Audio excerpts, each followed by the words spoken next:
Medina নগরীতে এক গরিব কৃষক বাস করত। তার ছোট একটি জমি ছিল, যেখানে তিনি খেজুর গাছ লাগিয়ে জীবিকা নির্বাহ করতেন। পাশেই ছিল এক বড়লোকের বিশাল খেজুর বাগান। কিন্তু কৃষকের জমির ঠিক মাঝখানে ছিল একটি খেজুর গাছ, যার ডাল বড়লোকের বাগানে ঢুকে পড়েছিল। একদিন বড়লোক এসে বলল, এই গাছটা কেটে ফেলো, এটা আমার জমিতে ছায়া ফেলছে। কৃষক বলল, এই গাছটা আমার পরিবারকে রুজি দেয়, আমি এটি কাটতে পারবো না। রাগান্বিত হয়ে বড়লোক বলল, তবে আমি এটি কিনে নিচ্ছি, দাম চাও?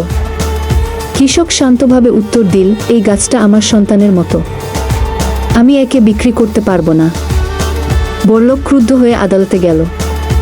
তখনকার বিচারক ছিলেন বিশ্বসেরা বিচারক রাসূলুল্লাহ নিজে।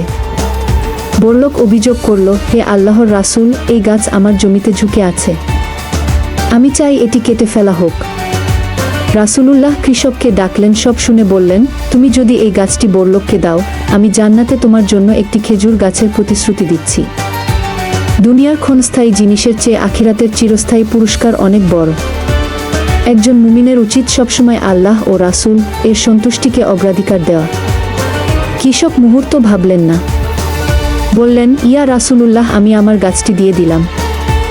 জান্নাতের এক গাছের জন্য দুনিয়ার হাজার গাছ ছেড়ে দেওয়া যায়। রাসূলুল্লাহ হেসে বললেন, তোমার জন্য জান্নাতে একটি বিশাল খেজুর বাগান অপেক্ষা করছে।